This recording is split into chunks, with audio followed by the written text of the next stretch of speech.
People. Que pasa, sak say what they do. Welcome to Crime Time News, where the difference is in the meds. First thing that is popping in the news, we see that it is Judgment Day.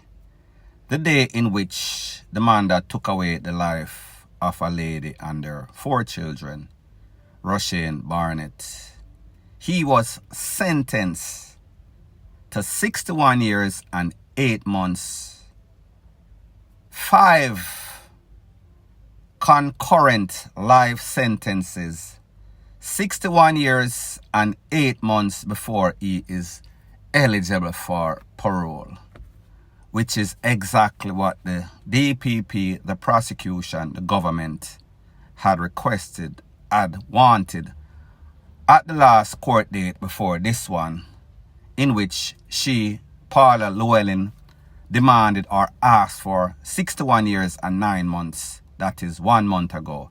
So therefore, do the maths. Now, people, we know from day one that the DEATH penalty was off the table. The fact that he had plead on the first opportunity, which was something wise on his part. However, we also know that the politics and the peer pressure from external forces, meaning those persons in which Jamaica was dependent on, there was never going to be a DEATH penalty. It was always wishful thinking. So we know that was off the table. However, people, here's the thing. Because of the severity of what this man did, most persons, especially family members and friends, wanted him to get the worst possible case for himself, meaning them pretty much give him some sort of INJECTION, lethal, some sort of FIRING squad, anything else other than go and waste taxpayers' money, because people, at the end of the day, it is you and I and persons living in Jamaica, persons that visit Jamaica, who is going to take care of his expenses in our fine penal institution.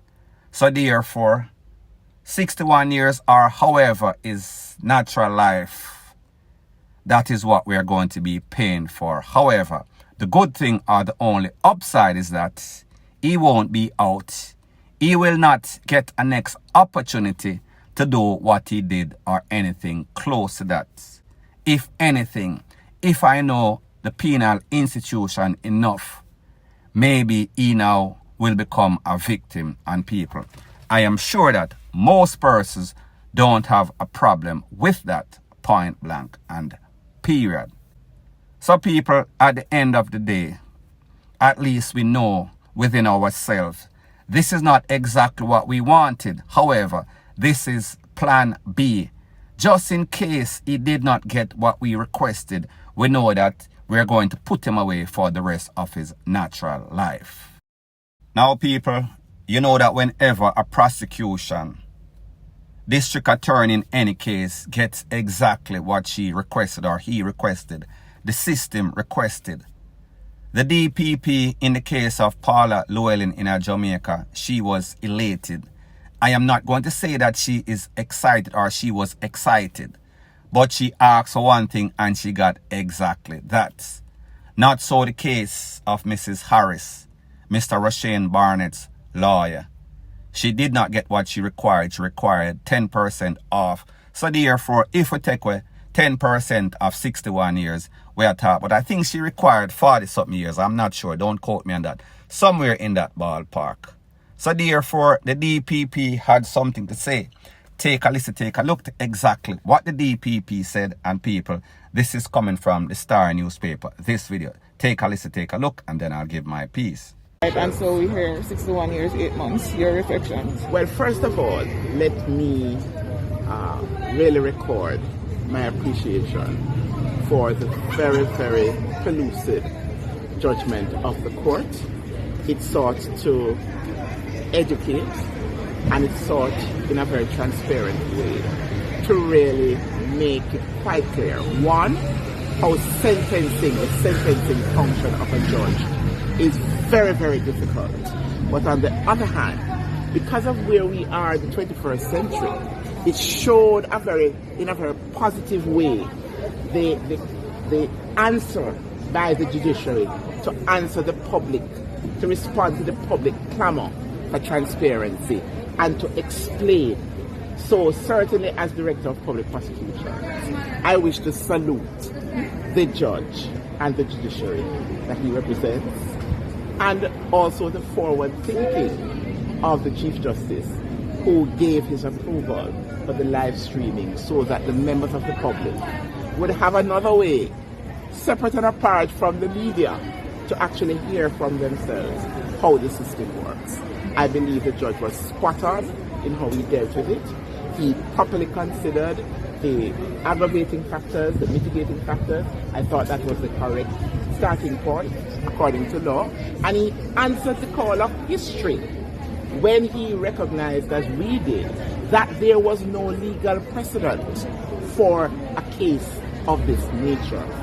And especially at a time in Jamaica where you have multiple murders being committed at the same time, in the same space, in Jamaica land we love. It is a great call by the judiciary to show that these sort of matters, don't do it. It will be dealt with strongly and effectively and with a lot of testicular fortitude. Now, people, first thing first, credit to the judge in this case, because they say as wise as a judge.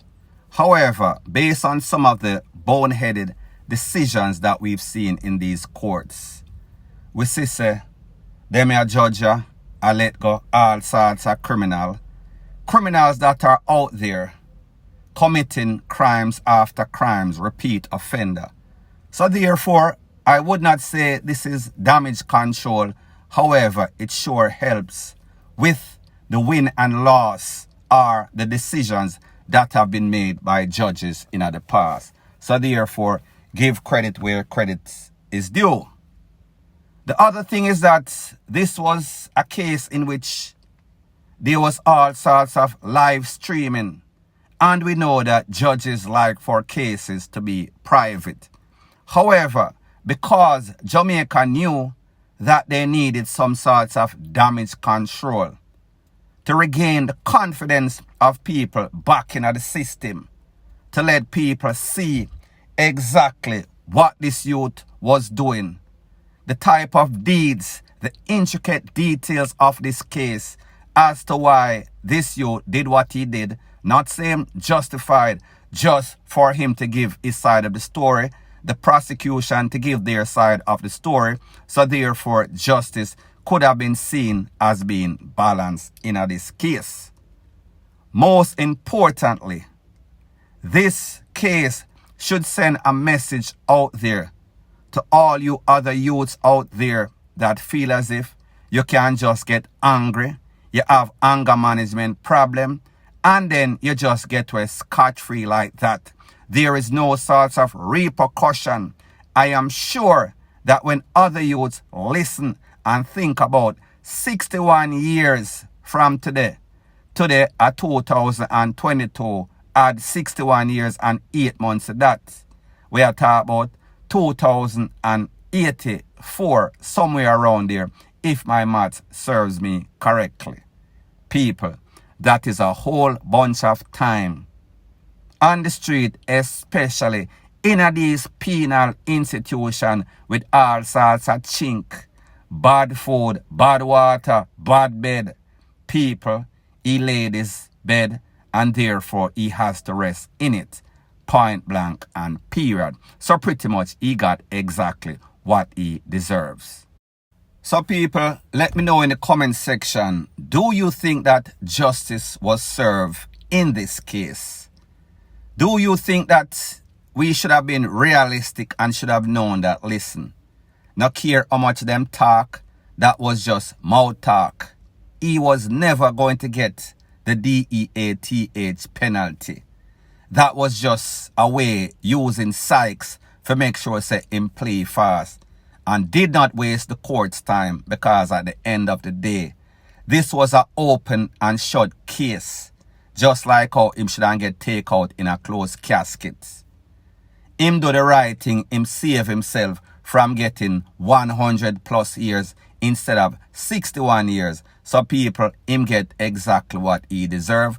And I know that the family and friends and close persons and persons living in Jamaica that realize how bad this crime situation is, maybe they would have wanted the DEATH penalty. However, people, that was just wishful thinking. That never existed. That was never an option. The option that we got is 5 life sentences running concurrent, and also 61 years and 8 more months before he is eligible for parole.